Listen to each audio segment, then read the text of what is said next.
Então, vamos lá.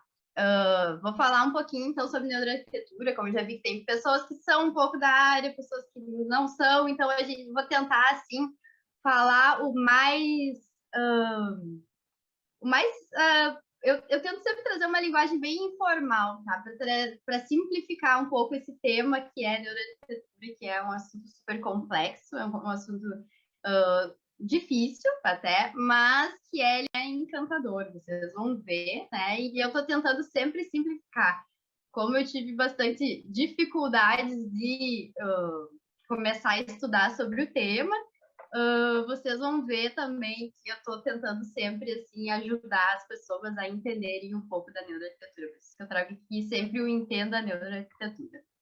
Então, antes de mais nada, eu quero me apresentar. O meu nome é Mariana, eu sou arquiteta e urbanista. Meu nome é Mariana Almerdin, sou arquiteta e urbanista. Sou especialista em construção civil, gestão, tecnologia e sustentabilidade.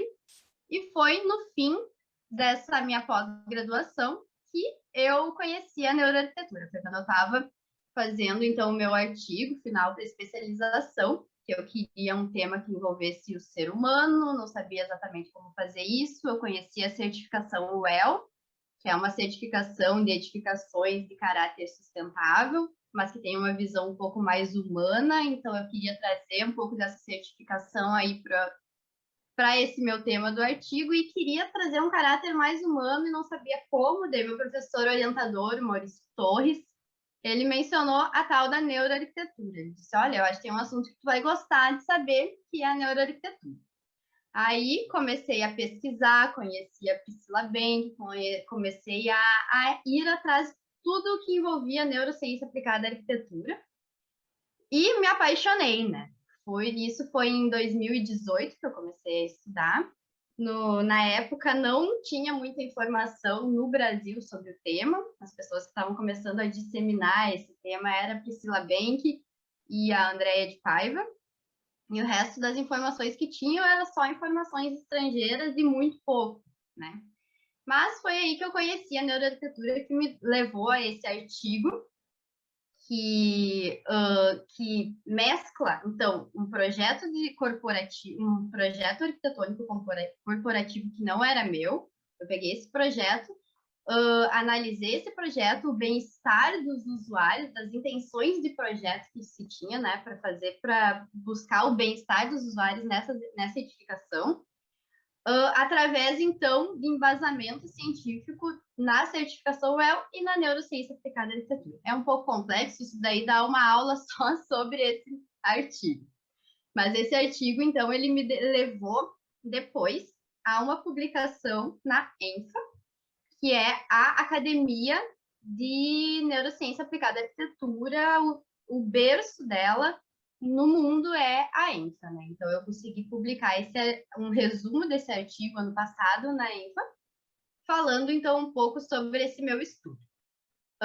Um pouquinho mais sobre mim, eu tive 2 anos de experiência trabalhando no setor público, na coordenação de engenharia da UFSPA, da Universidade Federal de Ciências da Saúde de Porto Alegre. Fui autora, então, desse pôster da ENFA, que é o que me ligou mais ainda à neuroarquitetura, e depois disso eu pensei, eu não posso deixar tudo isso morrer, ficar só com essas informações todas só para mim, né? Então eu criei o curso de Introdução à Neuroarquitetura ano passado. Sou certificada. Então depois, no meio dessa linha do tempo, eu vim porque eu morava em Carazinho, né? Eu sou de Carazinho, do interior do Rio Grande do Sul. Então, nesse meio tempo, eu vim para morar em Porto Alegre justamente para trabalhar na UFSPA e entrei no grupo de estudos de neuroarquitetura de Porto Alegre, né? E nisso, também nesse meio tempo, foi criada a NeuroArc Academy, que é a Academia Brasileira de Neurociência Aplicada à Arquitetura. Então, eu fiz 2 módulos na NeuroArc Academy para eu ficar também mais a par, né, do tema da neuroarquitetura. Eu fiz o módulo de introdução e fiz o módulo específico de cores. E depois super me envolvi nessa parte do grupo de estudos, né? Há pouquinho tempo a gente está reestruturando todo o grupo, né? Fortalecendo, na verdade, o grupo. Fui convidada, então, para ser coordenadora da parte de comunicação do grupo, do NeuroArc Poa, então. E também a gente fundou, junto com a Sandra e com a Ive, a arquiteta Ive Fogaça, o Global NeuroArc Studies, que é, então, um grupo de estudos que visa experiências de outras partes do mundo em neuroarquitetura, né? Então, essa é a minha jornada dentro da arquitetura. Aqui eu tenho uma imagenzinha também do curso de Introdução à Neuroarquitetura, que já aconteceram 2 edições. Mas, afinal, o que é neuroarquitetura, né? O que é esse bichinho neuroarquitetura? O que ele é, de onde ele veio, do que ele se alimenta, para que ele serve e onde ele vive? Neuroarquitetura, então, é a união de 2 ciências, a neurociência e a arquitetura. Eu coloco aqui esse parágrafo que fala assim, eu tirei ele do livro Os Olhos da Pele, do Juhani Palasma. Depois eu tenho as referências lá no final, para quem quiser anotar. Que ele fala assim: a arquitetura propõe a vivência com o mundo, e com ela é possível aumentar a sensação de realidade e identidade pessoal dos usuários. A percepção do corpo e a imagem do mundo se torna uma experiência contínua de trocas, onde não há corpo separado do espaço e não há espaço desvinculado do inconsciente da identidade pessoal. Os elementos da arquitetura interagem com o cérebro responsável por vincular emoções, ativar movimentos corporais e determinar ações. Nessa lógica, a arquitetura pode ser responsável por criar sentimentos e determinar ações no corpo humano. Em seu modo de representar ação e poder, ordem cultural e social, interação e separação, identidade e memória, a arquitetura se envolve com questões existenciais fundamentais. Esse livro, Os Olhos da Pele, eu digo que ele é um livro pré-neuroarquitetura, né? Ele é um livro um pouco mais, digamos, romântico, mas que já conseguia ver alguma relação entre corpo e espaço. Então, assim, palavras como sensação, percepção do corpo, inconsciente, cérebro, criar sentimentos, ações do corpo humano, identidade e memória, são palavras que remetem à neurociência, a parte mais científica, a parte mais biológica do corpo humano.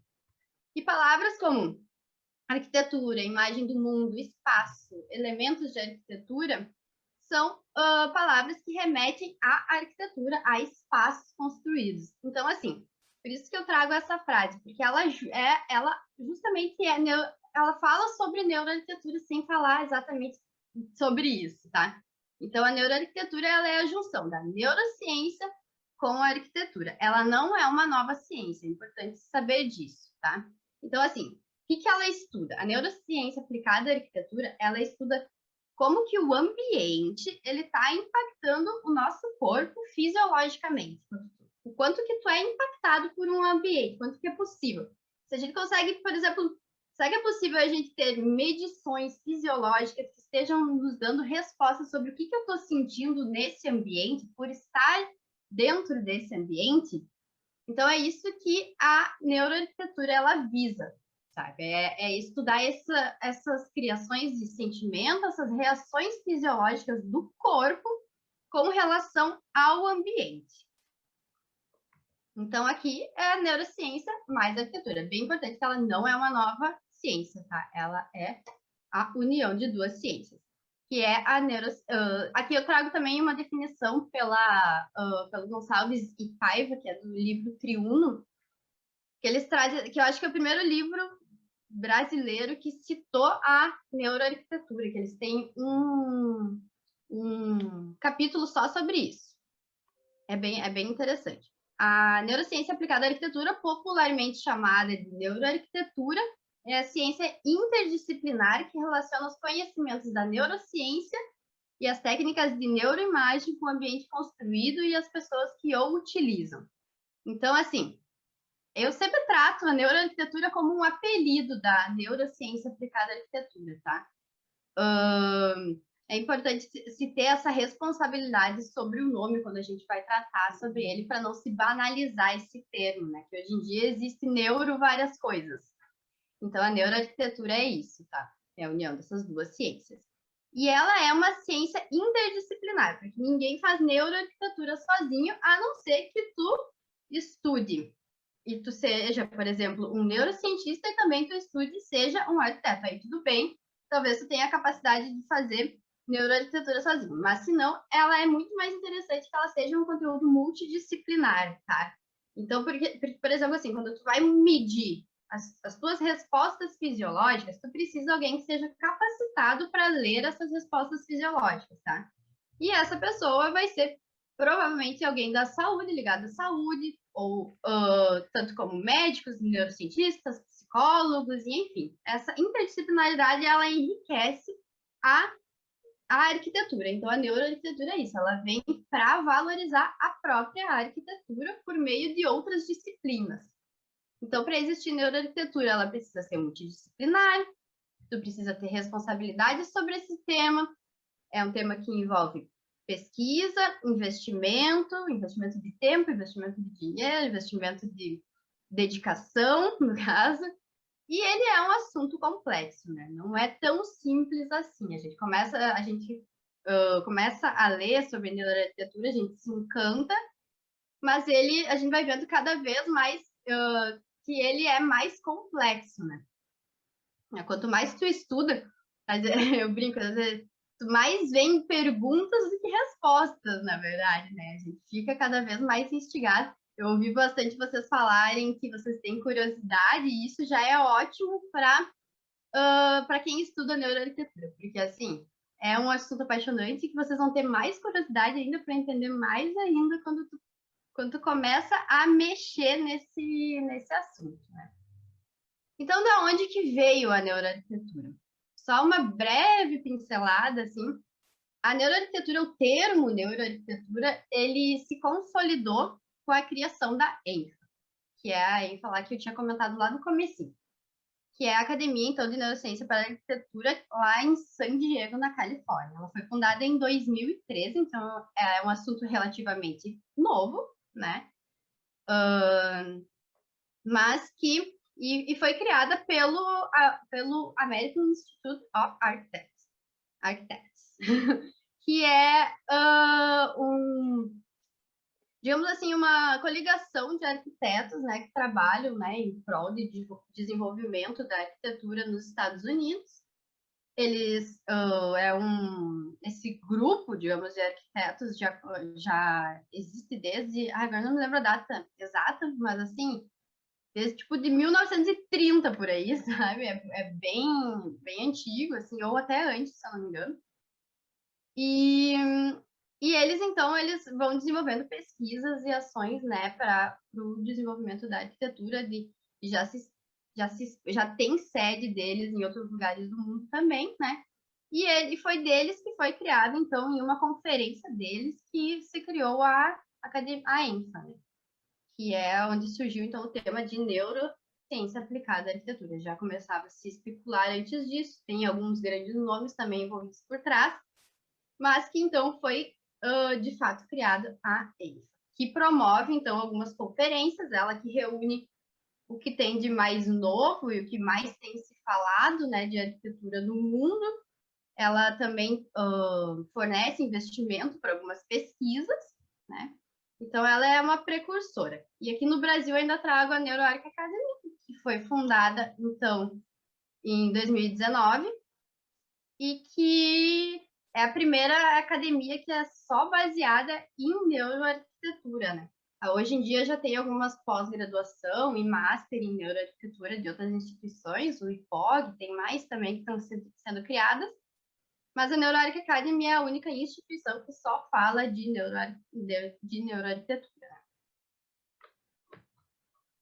E do que ela se alimenta? Então, entre as pesquisas, as diversas pesquisas que existem, eu trago a Isabella Bauer, que quando eu digo assim que a gente não faz neuroarquitetura, é muito difícil a gente fazer a neuroarquitetura, porque é muito difícil a gente conseguir medir as respostas fisiológicas, é super complexo, não é simples, né?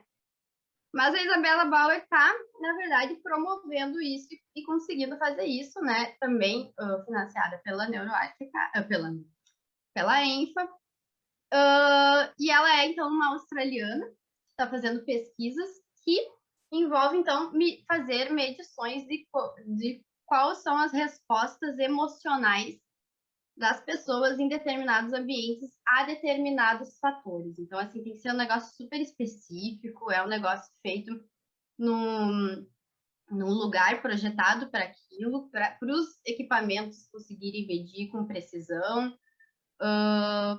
Por exemplo, assim, tem que ter uma ideia que é muito difícil assim, a gente separar o que do ambiente está afetando você e de que maneira.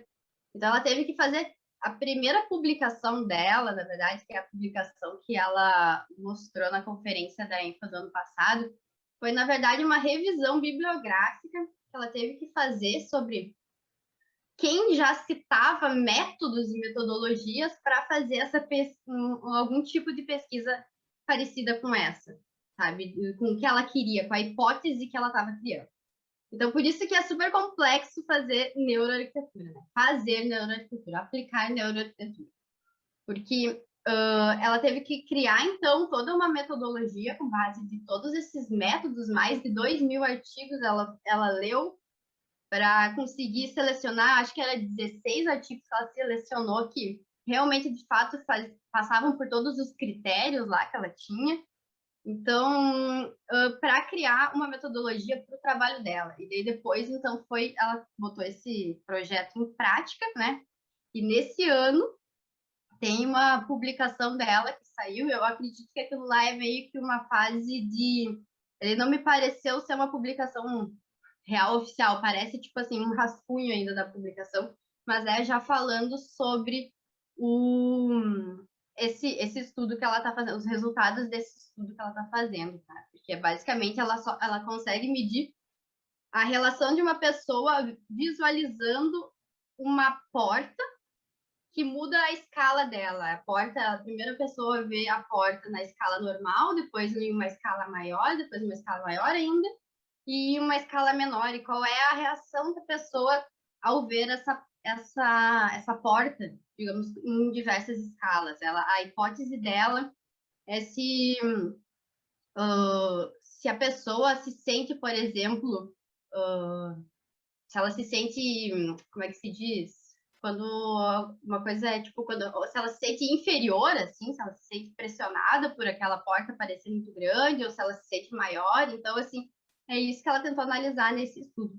Então, para vocês verem que um estudo gigantesco que ela fez foi de um elemento que era a forma, que mudou em um estágio que foi proporção.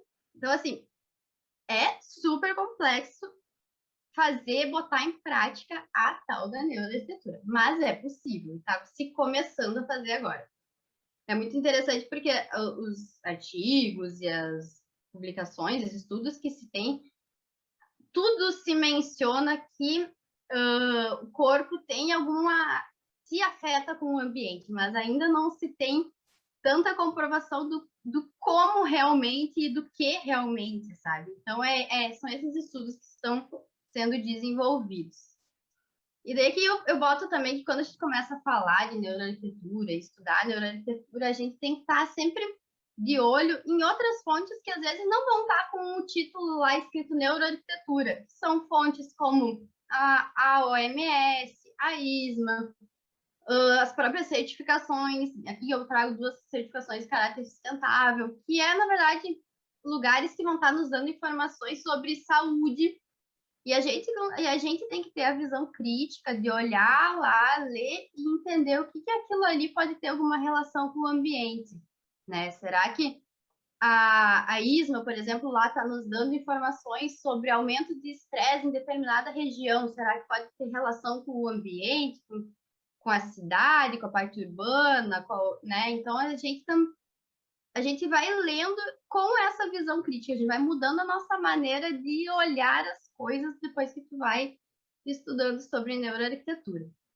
E aqui eu coloco também o Prêmio Nobel de 2017, que foi falado então sobre ciclo circadiano, que é super importante na nossa saúde e na arquitetura também, que eu vou falar daqui um pouquinho sobre na parte de iluminação. Então, assim, eu quero falar para vocês ainda do para que serve, a aplicabilidade dela, mas antes a gente tem que entender um pouquinho do nosso funcionamento, né? De como é que a gente funciona. Sandra, qualquer coisa assim, ó, se estiver estourando muito o tempo, tá? Porque pelo jeito eu vou estourar. Eu vou tentar passar um pouquinho mais rápido, tá? Porque assim, isso aqui também é bem complexo, né? De se explicar. Mas então, assim, ó, só para saber bem por cima, como é que a gente sente o mundo, né? Nós, seres humanos. A gente é através também do nosso sistema nervoso. Então, o nosso sistema nervoso autônomo simpático, ele funciona de maneira assim, eles chamam, tem o sistema de luta ou fuga, tá? Que é uma maneira de a gente perceber o mundo que envolve os nossos níveis de estresse. Então, assim, a gente recepciona as informações através dos nossos sentidos, dos nossos 5 sentidos, né? Olfato, paladar, visão, tato. Olfato, paladar. Tá. Olfato, paladar, tato, visão e audição. E também tem alguns outros sentidos que a gente que trata, alguns lugares tratam como sentidos, que é, por exemplo, o equilíbrio, o wayfinding, que é a nossa, tipo, nosso GPS, que a gente tem, a nossa capacidade de se localizar.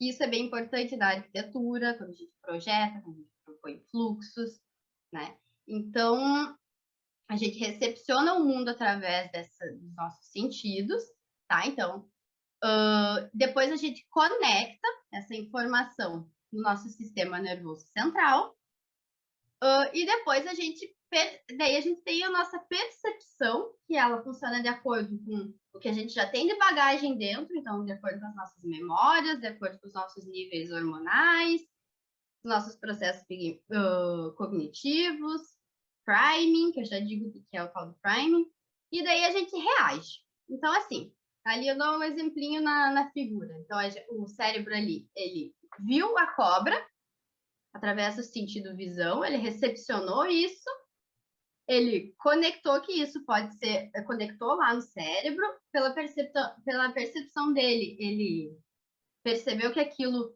pode ser um perigo, então ele já mandou informações para o resto do corpo dizendo, ó, vocês têm que fazer alguma coisa. Então o coração já bateu mais rápido, o sangue foi bombeado para os músculos, saiu das vísceras o sangue foi bombeado para os músculos, porque ali nesse momento era mais importante a pessoa ou correr, ou matar a cobra, ou então ter alguma reação. Então esse é o sistema de luta ou fuga, tá? Essa é uma maneira de a gente perceber o mundo, né? É uma maneira de se explicar como percebemos o mundo. O priming ali que eu tinha mencionado na parte de percepção e reação, ele é, digamos, como é que ele é quando a gente faz alguma coisa pelo inconsciente, sem ter a noção do que a gente está fazendo aquilo, mas a gente foi estimulado a fazer aquilo sem a gente saber. Sabe quando, por exemplo, vão nos guiando para algum caminho e tu não tá pensando que tu tá sendo guiado. E tu simplesmente foi guiado por aquilo. E tu não percebeu e tu agiu de acordo com isso. Então, isso é o priming. Isso pode ser levado muito para o mundo da neuroarquitetura, quando tu pensa em vendas, quando tu pensa em várias coisas, então a gente pode induzir as pessoas a ter determinado comportamento de acordo com características arquitetônicas, ou decorativas, ou sei lá, enfim, uma infinidade de coisas. Então, isso traduz bastante essa relação de arquitetura e corpo. Então, o cérebro é o nosso centro das nossas atividades vitais. Eu trago sempre a imagenzinha do filme Divertidamente, que eu acho um filme maravilhoso, o jeito que eles tratam o cérebro, né?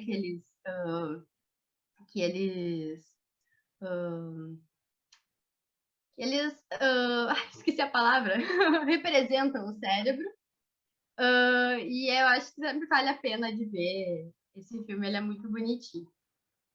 Então, assim, seguindo essa lógica de qualidade de vida, então a gente precisa entregar para o nosso cérebro alguns alimentos, né, para ele produzir as certas substâncias e ficar em equilíbrio.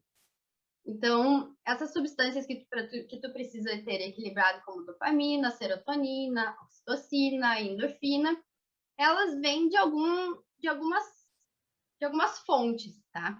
Então, por exemplo, assim, fazer exercício diariamente, dormir bem. Então, será que nós, arquitetos, designers, então pessoas que projetam ambientes, será que a gente pode fornecer ambientes que estimulem a pessoa a dormir melhor, com conforto acústico, com a luz que a luz adequada para o ambiente, enfim, será que a pessoa, ao projetar, sei lá, agora em outra escala, numa escala urbana, será que a gente pode estimular as pessoas a fazerem mais exercícios, propondo mais ciclovias, estimulando pessoas a usarem, às vezes, uma escada ao invés de elevador? Então, tudo isso são, talvez, decisões de arquitetura que a gente pode estar dando e estimulando a saúde e o bem-estar das pessoas, né?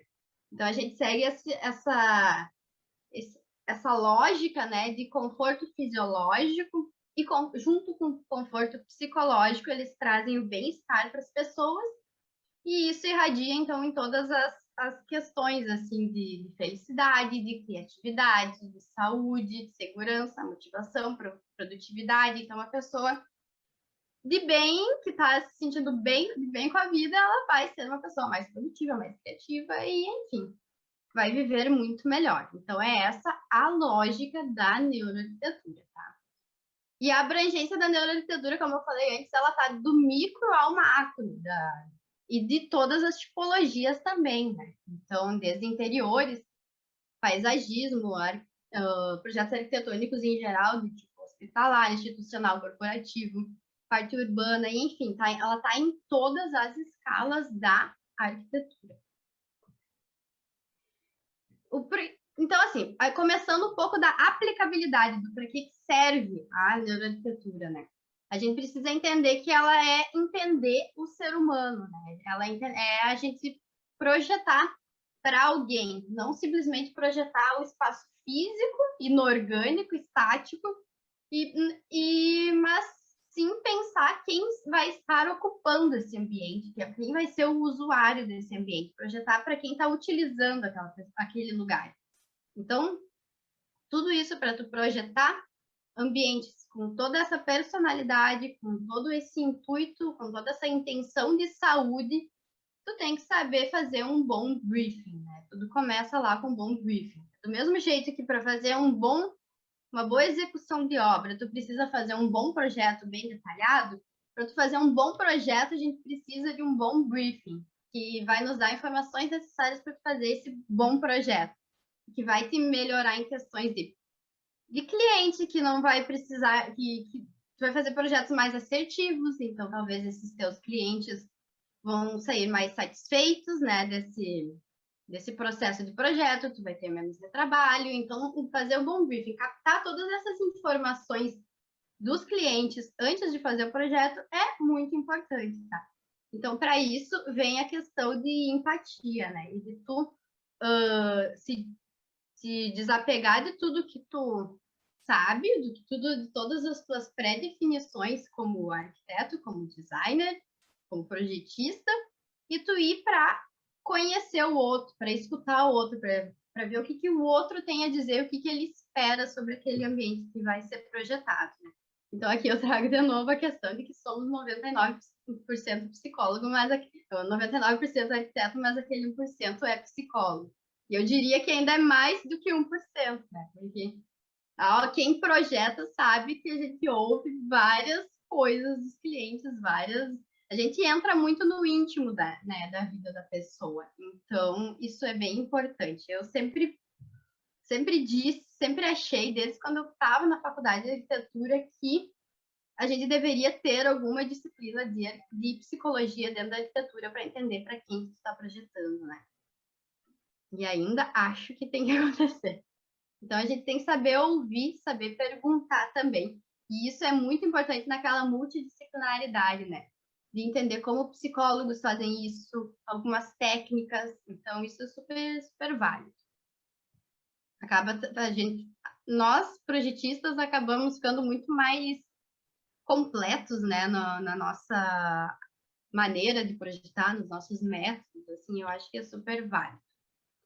Então, assim, existem vários tópicos, que nem a NeuroArc Academy traz como variáveis ambientais. Aqui eu não sigo exatamente a linha de pensamento dela 100%, eu meio que criei uma minha aqui para vocês entenderem, né? E que são, então, maneiras de aplicar conceitos da neurociência aplicada à arquitetura, tá? Que é, por exemplo, o design biofílico, fala sobre o amor à vida, a inserção da natureza nos lugares, nos trazer essa proximidade. O design biofílico tem diversas comprovações científicas de que nós, seres humanos, precisamos desse contato com a natureza. Tem questões, então, de iluminação, que aqui eu trago, então, o ciclo circadiano, né, que é essas 24 horas que a gente tem de mudança de iluminação de acordo com o sol, né, que faz a gente produzir hormônio para se manter desperto, e depois hormônio para a gente começar a descansar. Isso tudo é super importante e isso varia de acordo com a iluminação do sol. A gente é muito afetado, né, porque a gente tem luz elétrica, então a gente muda esse ciclo circadiano, né, de acordo com a nossa tecnologia, mas isso a gente pode começar a recuperar de uma forma ou de outra com questões de temperatura de cor, de potência das luzes.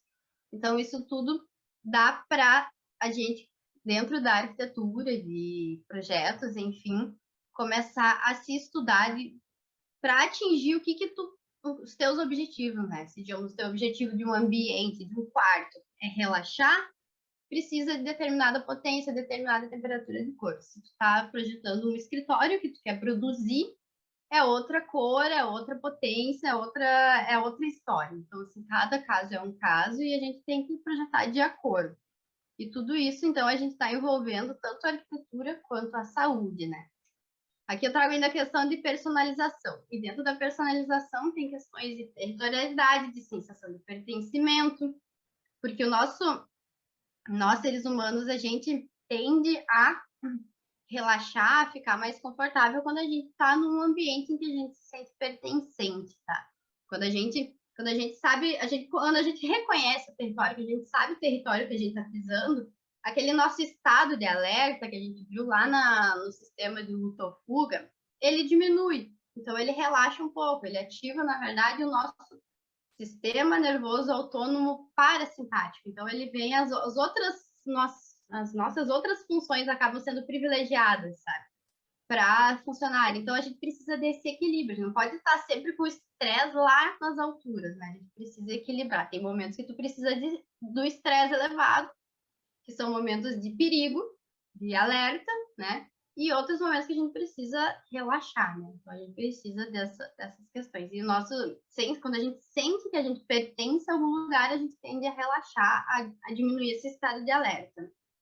E isso também pode acontecer de diversas maneiras. Ali eu trago uma fotinho de uma câmara de ressonância magnética que foi colocada em um hospital para ambientar esse hospital que é pediátrico, né? E as crianças, elas acabavam sendo para fazer exame de ressonância magnética, a gente precisa ficar quietinho, estático, né? Criança é mais difícil de entender isso, então elas acabavam se mexendo, e daí tinham que receber sedação e tal, né? Mas com essas adesivagens, ali tem essa questão de mar, já vi umas que era uma questão de foguete, assim, tudo bem lúdico, né? Contando uma historinha para essas crianças, dizendo, agora vai ser um astronauta, para entrar na tua nave e tal. As pessoas, o nível, a quantidade de medicamentos de sedação diminuiu consideravelmente só para as crianças entenderem dentro desse caráter todo lúdico ali que elas não precisavam se mexer. Então pensa assim, tipo, é diminuição de medicamento, é diminuição de efeito colateral, é não precisar submeter as crianças, né, a fazerem esse medicamento e tal. Tudo isso por uma especificação relativamente simples, que era uma adesivagem dos equipamentos e do local, sabe? Então, por isso que eu digo, a nossa relação, nós, os arquitetos, os projetistas, e enfim, quem lida com o ambiente a gente pode, com a nossa criatividade, né, a gente pode pensar em diversas soluções, né, para os ambientes serem mais saudáveis. E ainda dentro da personalização, eu vou acabar não passando esse TED aqui, que ele vai demorar muito se eu passar, tá? Eles acham que ele tem uns 15 minutos, eu iria passar uns 7, mas ele é sobre cores. Eu trago cores dentro de personalização porque eu acho que isso ele é super pessoal. As cores, assim, enquanto para mim, eu posso, digamos que eu não sou, mas eu posso, digamos assim, ser uma torcedora do Internacional, tá? Digamos que eu sou colorada. A cor vermelha, para mim, pode ser uma coisa super boa. Pode ser uma coisa que me remeta a minha paixão pelo meu time e tal. Mas para outra pessoa, pode a cor vermelha significar sangue, por exemplo. E a pessoa tem trauma de sangue, não sei o quê, ela não pode ver um ambiente vermelho. Então, assim, por isso que personalização de cores, apesar de ter estudos sobre psicologia das cores, a sensação de ver cores é parecido com as pessoas, mas a percepção, que daí envolve as tuas memórias, a tua vivência, é diferente. Então, sensação é diferente de percepção. E isso tudo, então, vem de uma complexidade gigante, então tem que cuidar bastante com o uso das cores. Mas esse TED aqui, só para vocês não ficarem curiosos, é desse prefeito, ex-prefeito Edi Rama, da cidade de Tirano, no Alabama. Ele propôs, deixa eu só pular aqui para vocês. Ele propôs aqui, ó, na cidade ela sofreu, né, por guerras e tal. Então, os edifícios, eles eram todos assim, né, todos bem feios e tal, e ele propôs repintar os edifícios bem coloridos, assim. Então, aqui eles pintaram várias edificações e tal do centro ali da cidade, e depois deles pintarem, eles concluíram que teve diminuição de assaltos, de roubos no lugar. As pessoas começaram a ficar mais felizes no lugar. Então, teve, assim, questões de segurança que mudaram. É incrível, assim, gente. Anotem aqui esse videozinho para vocês verem do TED uma outra hora, assim, que a mudança que deu, assim, de comportamento na cidade por simplesmente uma pintura das edificações foi incrível, assim, mudou completamente o cenário, a, a sensação das pessoas de acordo com ao passar nas ruas, e, enfim, até níveis de criminalidade mudaram por causa disso, por causa de pintura das edificações, né? Ainda sobre aplicabilidade, então tem outras questões, outros tópicos, né, que eu trago sempre como tópicos de neuroarquitetura, como formas de proporção, que não é à toa que igrejas usam pé direito alto para a gente se sentir mais inferior, porque perante uma presença divina, né, que é para dar aquela sensação que tem algo muito maior que nós, então é para a gente se sentir pequenininho mesmo. Então, a gente tem que sempre entender qual é o nosso objetivo, se é impactar, se é relaxar, se é produzir. Nosso cérebro gosta, ele se sente confortável em imagens de simetria, de ritmo, por isso que a gente se incomoda com essa janelinha torta ali da primeira imagem. E a gente também gosta de formas orgânicas, né? Então, aqui tem esse estudo aqui, ele fala sobre sobre os elementos a diferença da gente ver elementos de formas orgânicas curvas e de ver elementos retos, né, com ângulos quadrados ou pontiagudos. Quando a gente vê algum elemento dessa forma mais quadrada, mais pontiaguda, a gente tem apesar de nós conscientemente a gente saber que aquilo ali é só uma quina de mesa, por exemplo, a gente não vê aquilo ali como um perigo, por exemplo, mas uma coisinha lá no cérebro da gente se ativa que nos diz que nos dá uma indicaçãozinha de alerta, entende? Então, assim, o que não aparece se aquela mesma forma ali fosse curva ou arredondada, né? Então, a gente tem é nato do ser humano, né, que a gente tem um certo estado de alerta com formas mais quadradas e curvas, e mais quadradas e pontiagudas do que formas curvas. A gente gosta mais de formas orgânicas, nós nos sentimos mais confortáveis, assim. Tem questões também de interação social, né, espaços colaborativos, espaços individuais, isso entra bastante na arquitetura corporativa, né, de qual é a atividade que vai ser desenvolvida. É uma atividade que visa mais liberdade, criatividade, ou uma atividade de foco, concentração. Ou às vezes até uma mesma atividade, uma mesma área, por exemplo, assim, precisa de momentos de foco e concentração e momentos de mais criatividade. Então a gente tem que pensar nesses ambientes de acordo com isso, de acordo com aquilo que o usuário vai fazer, né? Da funcionalidade do ambiente. Então, isso tudo é mudado de acordo com o que o usuário precisa, né? Tem também aqui questões como os espaços multissensoriais, que é a gente explorar, além da visão, né? Que a gente acaba projetando muito para o visual. Mas a gente pode explorar muito mais a audição, a gente pode explorar o olfato, que ambientes enriquecidos pelos outros sentidos, né? Eles trazem, assim, eles mexem com a plasticidade do cérebro, sabe? Com a nossa capacidade de se moldar aos ambientes. Então, assim, esses ambientes que a gente chama enriquecidos por outras sensações, eles também eles nos ampliam, né, as nossas sensações ao ambiente. Eles também nos remetem, por exemplo, o olfato, ele é uma coisa que remete muito à memória afetiva.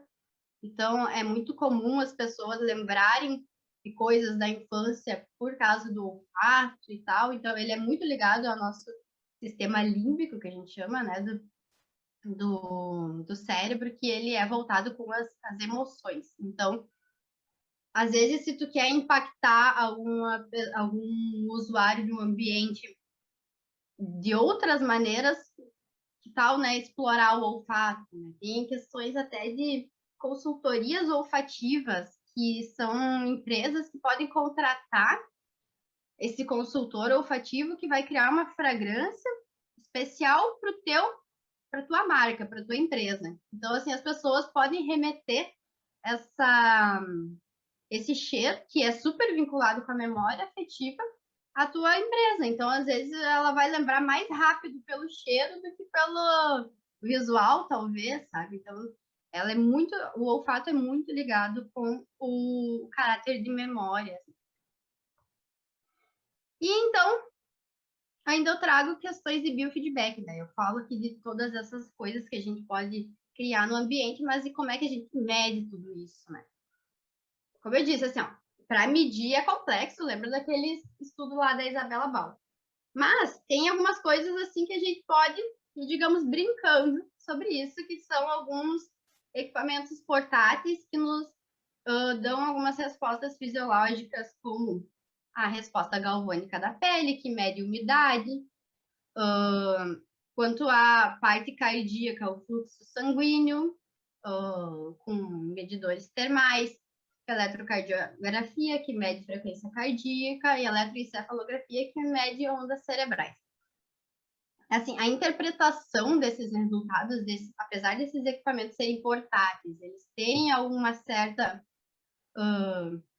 precisão de dados, alguns deles, a gente ainda precisa de alguém que saiba interpretar essas respostas, porque às vezes, assim, uma questão de pico de estresse não quer dizer que a pessoa odiou um lugar, por exemplo. Eu estou medindo aqui um lugar, eu vou entrar nessa sala, quero ver se a pessoa ficou feliz ou triste com o projeto que eu fiz. Mas não é tão simples assim, porque, assim, às vezes, um nível de estresse alto pode ser uma excitação, pode ser uma coisa que a pessoa ficou muito eufórica, ou pode ser uma coisa que ela não gostou, que remeteu a uma coisa que não gostou. Então, assim, é bem complexo para se medir, envolve também toda uma questão no levantamento de dados da pessoa de antes, mas enfim, eu digo sempre que dá para brincar com isso, não tem existe, não tem por que não, mas assim não dá para se dizer que isso aí é exatamente aplicar neuroarquitetura, né? Porque não é tão simples assim. E aqui eu ainda trago assim uma coisa tipo um pouco mais futurista mas nem tanto, que a gente, né, apresentava o projeto primeiro lá em 2D, daí 3D, daí vídeo, daí hoje em dia já está vindo a tecnologia dos games para apresentação de projeto, onde tu com o controle pode ir mudando os revestimentos, o quadro, enfim. Então, agora sim, tentando imaginar um futuro, daqui a pouco vai que tu tendo toda essa experiência dos games, com o teu óculos de realidade virtual, com o áudio, né, por meio de fones do ambiente ali, tu já sente mais ou menos a vibe do ambiente. Será que tu conseguiria medir as respostas fisiológicas da pessoa na apresentação de um projeto que nem está construído? Isso é uma das coisas que talvez tenha num futuro próximo, assim, na própria ENFA do ano passado, já começou a se criar uns estudos referentes à parte urbana nesse sentido, das pessoas visualizarem os lugares antes de serem construídos por óculos 3D, né, e toda essa ambientação, e já darem um parecer de se gostaram, se não gostaram, de que elas acham, como é que elas se sentem de acordo naquele ambiente, né? Uma resposta de um caráter mais consciente, não medindo as respostas fisiológicas inconscientes, mas que aí já é algum retorno antes da pessoa antes de terem que construir e gastarem a verba toda, eles já conseguem testar uma parcela da população e ter esse retorno do que elas vão, o que elas acham que elas vão sentir com aquilo ali se for construído daquela maneira, né? Então, é um futuro que já é meio presente até. Aqui eu ainda trago algumas questões dos grupos de estudo, né? Tem os grupos de estudo, então, de neuroarquitetura que estão se desenvolvendo ao longo do país. Até esse pôster foi publicado na IFA de 2020, tem o nome da Sandra aí também, que é dessa publicação, então, desse movimento dos grupos de estudo no Brasil, que começou em Porto Alegre e está se difundindo já pelo Brasil inteiro. Tem alguns mais consolidados em Brasília e em Curitiba, eu acho. Uhum. E os outros, então, também estão um movimento já grande, assim, tem na Bahia sendo criado, então é um movimento bem legal que está sendo criado dentro da própria neuroarquitetura, que são pessoas que querem estudar de maneira voluntária, né? E também colocar em prática, que nem o NeuroArc Poa está começando não, né? Já está na sua terceira ação social, tentando colocar, então, esses estudos de neuroarquitetura em prática, né? Colhendo dados, fazendo pesquisas e mudando alguns ambientes, então, de forma, em meio de forma, através de ações sociais, né, e projetos sociais, que já teve, então, no Hospital Cristo Redentor, em Porto Alegre, no ano passado. Foi uma ação que envolvia uns espaços de descompressão dos funcionários, né, do hospital, e agora, há pouco tempo, finalizou esse, então, do Hospital Materno Infantil Presidente Vargas, que é uma obra do CRAI, que é um departamento que cuida de crianças vítimas de abuso sexual, que também foi todo o pavimento, quase todo completo, foi reformado, né, por projeto, então, do NeuroArc. E aqui eu trago algumas referências, então. Eu trago as referências dos livros que eu li. Tem alguns que eu li, alguns trechos, teve muito mais coisa que eu já li, alguns artigos que eu já li, mas eu gosto de trazer os livros, né, que fizeram bastante sentido, assim, nessa minha trajetória. Então, tem ali Os Olhos da Pele, que é aquele primeiro lá que eu citei naquela primeira questão de quando estava explicando para vocês de neuro mais arquitetura. O Triuno, que é então da Andréa de Paiva e do Robson Gonçalves, que tem aquele capítulo sobre neuroarquitetura, que esse livro assim me ajudou muito quando eu estava começando a estudar, que quase não se tinha informação. Daí tem então o Architecture in Neuroscience, Mind in Architecture. Esse neuropropaganda de A a Z, é bem legal. E ele tem alguns conceitos de, de neurociência, ele não é voltado à arquitetura, né? Ele é mais voltado à propaganda e marketing, mas é bem legal, tem os conceitos muito legais.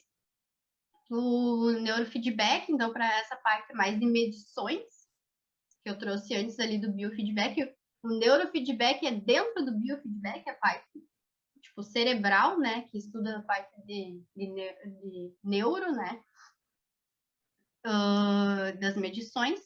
E agora o último que eu estava lendo é o Neurociência para Leigos, que é bem legal, ele é bem interessante, mas ele é bem de neurociência também, não se fala não se fala em arquitetura, mas ele fala bem da parte de como é que funciona o corpo humano, assim, ele é bem legal, bem interessante, também é para quem é bem curioso a saber como é que funciona o corpo humano.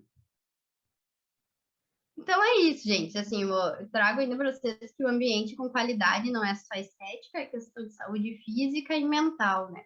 Não é só projetar para bonito, para tirar foto. É uma questão de saúde, é uma questão, né, de trazer, então, de fato, bem-estar para os usuários. E eu trago uma boa noite ainda e trago as minhas redes para quem quiser seguir ou entrar em contato.